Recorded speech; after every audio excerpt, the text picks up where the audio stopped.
Hi, welcome back to another video. In this video, I made this simple wooden jig, 2-inch hole saw. I had to roughly route that or sand the inside of that out a little bit to accommodate my roto zip. This just goes in here like that, and that's nice and snug. And the gap is to allow a little bit better pinching. I put that in my XY vise and just give it a little tight on the handle.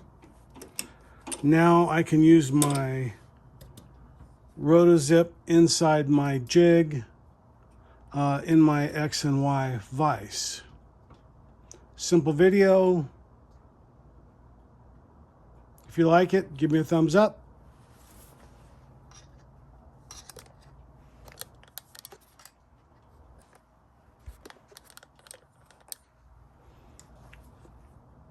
If you like this jig, give me a thumbs up.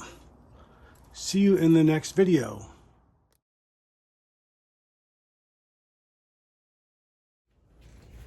Hey, this is Gabriel Castro. Thanks for watching my YouTube channel.